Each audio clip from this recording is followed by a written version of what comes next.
I had been homeless for 2 years when I found the Shady Acre Apartments complex. Before that, I had been sleeping under roadways and behind dumpsters, which were some of the lowest points in my life. Having found the mostly completed apartments being abandoned before they were officially completed was like hitting the jackpot for someone like me. Tucked away in a cleared lot nestled against the woods on the slower part of town, the Shady Acres apartments were a complex for newer families and lower-income individuals, but somehow it found itself never being finally completed. The walls were not painted and the flooring were not installed, but aside from the minor features, the place was practically livable. Of course, the electric wasn't working alongside the water and plumbing, but as the saying goes, beggars can't be choosers. I peeked my head inside as I entered the first floor. Tools, materials, and odds and ends still laid strewn about, as if someone was going to come back to finish the job or at least clean up their mess, but it appeared that no one ever did. I grabbed a sizable pipe laying on the ground just in case. Homeless people, if startled, can and will turn violent very quickly. I did a brief inspection of the main floor, peeking my head inside of hallways to confirm that I was alone in a substantially sized building, but sure enough, I couldn't find anyone else. As I inspected the main floor, I found a stairway. A metal door once stood in the way but now laid on the ground. It was clear that someone damaged it with some type of tool in order to keep it open. I went to the stairway and looked inside. The natural light provided by the sun and aided by the many open windows could only spill over so much. Inside was a set of stairs going both upwards and down below. I didn't have a flashlight, but what little natural sun entered the stairway was just enough to give me the courage to explore upwards, giving off just enough light to give me courage to see the second floor. I went up the metal stairs quietly so as to not alarm anyone else to my presence here. The second floor was nearly identical to the first. I walked down the halls gripping the pipe, ready to defend myself from an unknown attacker. Again, much like the first floor, I didn't see anyone. However, I did find troubling signs of people having lived here at one point. I saw an old mattress littered with trash and old cigarettes. Clothes were tossed in a pile in the corner of the room. Several dark stains covered the floor and one splattered on the wall next to the head of the mattress. My heart sank. It was more than likely something sinister had been committed here. I was going to turn to leave, but alongside the disheartening evidence of someone being here, I found a flashlight and an old pistol. I took both and checked the gun to see 3 bullets remaining in the cylinders. I was going to leave, but seeing now that I had a gun and a flashlight, this changes things. The flashlight worked perfectly, emitting a strong blue LED light on the stained wall when I clicked it on. I still kept the pipe with me as a backup, but the pistol was now gripped firmly in my right hand. The second floor had bits and pieces of trash here and there, but nothing as concerning as what was in that one room. I entered the stairwell with my flashlight guiding me. Unlike the first 2 floors, the third floor had an actual door standing at the entrance. Lucky for me, the handle turned slowly and granted me access. A quick inspection of the door revealed a marvelous find. This door could be locked from the inside. If this floor was clear, this would be a magnificent setup. I could lock the door and prevent any vagrants much like myself coming up here and killing me in my sleep. All I would have to do is verify that the floor was clear and I would be all set. The third floor had varied greatly from the first 2. No bits of drywall on the floor or discarded nails laying haphazardly. There still wasn't electricity, but nothing my new flashlight couldn't handle. The floor was unfinished but oddly clean, as if it was getting prepped for carpet or new flooring before this place shut down. I cleared each room slowly, making sure to check every closet and cupboard before finally letting my guard down. I went back to the stairway and locked the door to prevent anyone else from coming up. I picked a room facing the parking lot, that way I could look out and see if anyone was coming. I spent the rest of the day in my newfound home. The flashlight and gun were an amazing find, but that unsettling sight of the blood-stained floor and walls was something that still concerned me. Maybe it was something else. Perhaps someone spilled something and it just looked bad. I thought to myself, trying to not freak myself out so much. The thought also crept into my mind about how I had yet to inspect the basement and what horrors lurked down there. For being homeless, I was fairly paranoid. I made myself a game plan for tomorrow that I would go out and find cheap furniture and food to fill my bare-bone apartment. It would take several trips, but well worth the effort. Nighttime and boredom eventually found me. I sat in the corner of the room trying to get comfortable and let sleep carry me into tomorrow, but it was difficult. Sure enough, I managed to fall asleep, but staying asleep was another story. I woke up in the middle of the night. I didn't have anything to check the time with, but it was several hours before the sun would be rising. I got up feeling the urge to go to the bathroom. This complex didn't have running water, so I would have to go outside to relieve myself. I grabbed the gun and flashlight and walked over to the stairway and unlocked the door. I went down the 2 flights of stairs and walked out back to go to the bathroom. The back of the complex was as neglected as the complex itself. Tall weeds filled the field that stretched out to the dark trees. Moonlight was scarce and a cool chill breezed over me as I went to the bathroom. I glanced at the complex as I did my business. Anxiety had yet to find me as I was still sleepy. I could hear cars off in the distance from the nearby highway, but no animal life could be heard. It was probably too cold for them, I thought as I pulled my pants up and made my way inside. I entered the hollow shell of the first floor. Stealth was not my main concern, seeing as sleep was my only goal. I entered the stairway, ready to ascend back up to my room of safety when I stopped. For the briefest of moments, I could have sworn I heard what sounded like mumbling down below. My flashlight was on, but I didn't dare shine it down into the basement. In fact, a moment of curiosity washed over me as I turned my light off and listened in the stairway. I gripped the gun as I stepped over to the stairs that led downwards. My suspicions were confirmed as I felt my way down a step or two to hear more clearly the rambling of someone down here. I paused for a moment, unsure of what to do. Whoever was down here sounded as if they were speaking and no one else was responding. Perhaps a mentally ill person took shelter down here. I walked back up the stairs silently as the soft mumblings of whoever was down there slowly faded beneath the stairs. I was fairly fit and mentally strong, so having an interaction with anyone would be more likely in my favor. I made it to the 3rd floor and the sound was no longer existent. It was clear that the distance between us had enough cushion to drown out the sounds from either of us, which was relieving. I made sure to lock the door to the stairway before heading back to my room. Although the realization I wasn't alone in this building was brief and honestly quite harmless, it made finding sleep all the more difficult. I don't know if I slept much that night, but I woke up feeling very tired.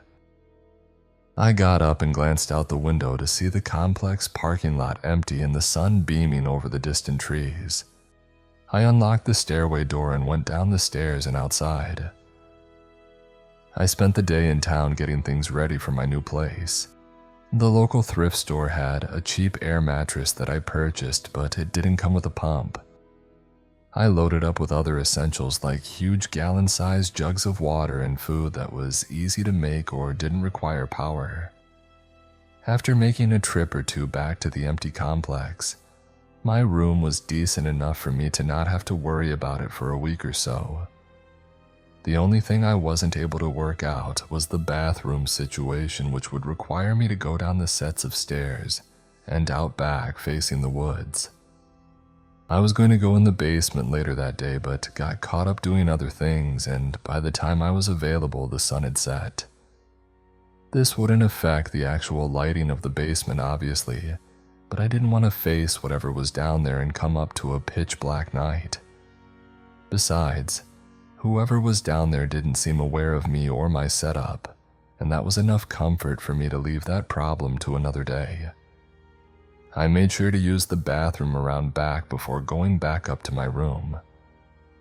I didn't want to have to make the hike in the middle of the night again. While I was using the restroom, I peered out into the woods several hundred yards away. I wasn't sure how long I would be able to keep up the abandoned apartment situation, so I briefly considered checking out the woods as a backup if I were to be found out. Again, that would be another task that I would save for daylight. The woods seemed just as terrifying as the dark basement below. I went back inside, a flashlight in hand. As I approached the stairwell, I noticed that, on the ground, dark streaks of a mysterious liquid were leading down the stairs. The stains mixed with the unfinished floor looked ominous. It was hard to tell what exactly it was, but I didn't like what I was seeing. I turned my light off as I entered the stairway, as to not alert who was below. I made sure to be quiet, but my pace was quicker than what it probably should have been.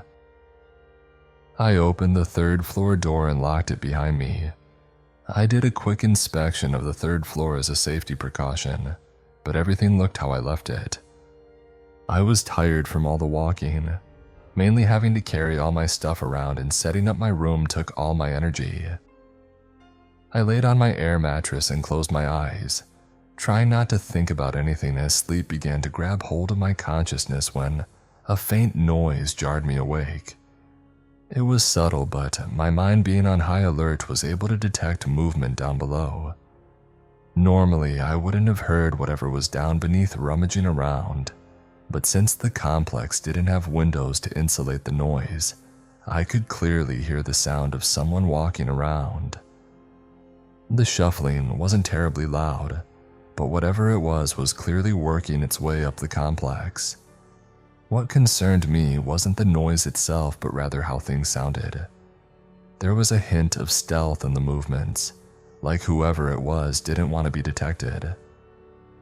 I followed the sounds beneath me as I laid in darkness. I lost track of where they had went when they were over near the stairwell. I sat up on my mattress and looked in the direction of the stairwell. Did I lock the door to the stairs, I thought. I had been so busy that day that it was very likely I forgot. I got up slowly, doing my best to keep my sound low. In my hurry, I only brought my flashlight to guide me through the dark halls. I quickly made it to the stairway door and tugged on the handle. I had remembered. I breathed a sigh of relief and turned my light off. I sat by the door, my nerves slowly getting worked up. I need to stop overthinking, I whispered as I sat in silence after spending 15 minutes trying to locate the sound beneath me. I was ready to get up and head back to my bed when a jostling of the door handle startled me. Someone was outside of the door. A brief rustling on the handle shocked my anxiety as I sat in darkness. I could hear someone talking to themselves, but the handle had stopped shaking. Whoever was on the other side had stopped their attempt to gain entry but still stood outside the door. I stared at the door, petrified of what would happen if the door lock no longer held. Would it be just another person like me, seeking refuge and wanting to spend the night with a roof over their head, or was this something else? The person on the other side of the door left the door almost immediately but still stayed within the complex. Fear gripped me to that door, not allowing me to move. It was clear that this building had another uninvited guest, but that wouldn't last. As I was debating on how to proceed, I heard another sound, but this one didn't come from the other side of the door but beneath me. The piercing sound of a shriek filled the complex. Whoever had the misfortune of finding themselves on the lower levels began to shuffle around. They tried to get to the first floor, but I could hear a struggle, then more screaming coming from the stairway. The sound of commotion erupted. Screams of pain and terror echoed up the stairwell, but not for long. The screams quickly died, and the sound of something being dragged slowly faded down into the basement below. I couldn't be sure, but it sounded as if I just heard a murder take place. I sat by the stairway all night, eyes wide. I couldn't bring myself to calm down enough to enjoy the luxury of sleep. When the sun finally rose, I found the courage to get up and head to my room. I didn't go outside that day despite having the urgent need of using the bathroom. I ended up using an empty room and designated that as my bathroom area until I figured out how to get out of this place. I had enough food and water to last me a couple of days, so I had time to figure out what I wanted to do. During the day, sleep finally overcame me and I drifted to a realm of peace, but that wouldn't last. I woke up later in the day. The sun was completely smothered behind rain clouds and the loud rumblings of thunder rolled in the distance. I could hear a few droplets hit the roof and windowsill, a prelude of what was to come. The complex was much darker now. My flashlight was needed for just about everything. The day was only going to get darker, so I had to decide. Stay another night and hope that I can evade notice for 10 or so more hours or sneak my way out of here. I grabbed the pistol and decided to try my luck. I packed up as much stuff as I could carry in one take and headed for the stairs. I made my way over to the door and unlocked it, my light beaming into the thick darkness below. I made sure to check the coast was clear before leaving my sanctuary.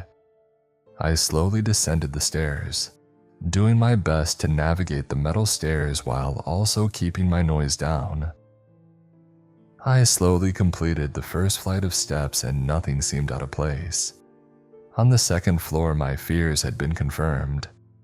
I could see drag marks leading to the stairs with stains accompanying it. I wanted to check the second floor, but my nerves wouldn't allow it. The drag marks continued down the steps, leaving thick stains of blood and bits and pieces of guts. This wasn't just a killing. This was a mutilation. Whoever had done this was disturbed, and the last person I wanted to encounter in this dark stairway. I needed to leave. The rain had really begun to come down now. I would get soaked the second I stepped foot outside, but I had to do it. I was frustrated by this new development since I would not be able to hear as well if something was heading towards my direction. I worked my way down to the first floor, but halfway down, my light reached something at the bottom of the stairs that stopped me cold in my tracks. Standing in the corner of the stairway next to the exit was an absolutely horrid creature, standing hunched and just facing the corner. My light only caught the lower half of the figure before I quickly turned it off, but it was enough for me to piece it together. The brief moment of horror revealed this thing blocking my exit. Had it not been standing, I would have guessed that it was a rotting corpse. Flesh peeled from what limbs I could see, and bone appeared to jet out of the lower spine. I didn't get to see the rest of it, and I'm kinda glad I didn't. I held my breath as my heart began to race. I was immersed in darkness with whatever this thing was about a dozen or so feet away from me. Rain and thunder continued outside now, thankfully concealing my sound. I couldn't see anything, but what little I could hear, it didn't sound like it had moved. I stood petrified on the stairs, knowing fully well I wasn't going to make it out of here this way, at least in one piece. In moments like this, you don't really think clearly. You can only think of survival and nothing else. I had never seen anything like this before. I wasn't sure what kind of gun I had or if it would even affect this creature in any meaningful way, but I wasn't going to test it. I began to backstep up the stairs awkwardly. My hands were full and my heavy pack made the unnatural backpedaling even more difficult. I went for another step back when my shoe didn't clear the step and I fell backwards. Out of reaction, I dropped my gun and flashlight to brace myself, reaching out for non-existent handle rails to catch my fall. The thud of the heavy flashlight on the metal stairs clamored loudly as it fell down the stairs, echoing in the stairwell. I gasped. A shock of anxiety and dread flooded my system. Without a doubt, I had gained the attention of whatever lurked just beneath me. I dropped my backpack to lighten my load and felt around for the gun. Shrieks filled the complex. In an ironic twist of events, it would appear that I had startled whatever was down there. I could hear a shuffling beneath me. Its attention focused briefly on the flashlight that came to a stop, buying me precious time to find my only weapon to defend myself. I felt around, my hands patting the ground, feeling the still wet stains of the drag marks from earlier. I was so focused on finding the gun I hadn't noticed the creature was no longer interested in the flashlight and had begun ascending the stairs. Finally, I felt something solid and gripped it tightly. It took me a few moments to orient myself with the weapon, but before I could, I was tackled on the ground. Immediately, I felt sharp pain in my side as I was now being attacked. I could feel the claws begin to slash on my outer coat and heavy pressure on my chest. I pressed the barrel in the direction I heard shrieking and felt something solid. I pulled the trigger 3 times and my hand knocked back from the power. The gun burst briefly illuminated the area, and flashes of images haunted my vision. I could briefly see in those very few moments what appeared to be a decomposing demon. It was so quick and I was in so much pain that I wasn't able to process everything right then. The pressure relieved off my chest as it seemed I had injured my attacker. However, I still heard movement squirming around on the ground and loud, horrifying screams. I left the gun and my backpack filled with stuff and ran past the sounds of shuffling. I went to the stairs and went as quickly as I could without falling in the dark. The pain in my side seemed to disappear as adrenaline began to pump into my system. I made it to the first floor and I kicked the flashlight that I had dropped earlier. I picked it up and turned it on and ran out of there. I left the complex with whatever that was still screaming inside, the warm rain slowly drenching me the further I jogged away. The screams never did stop. They just muffled the further I went off into the dark, rainy night. As I got a good distance away, a part of me considered looking back to see if my demonic attacker was pursuing me, but not looking back would be a risk I was willing to take.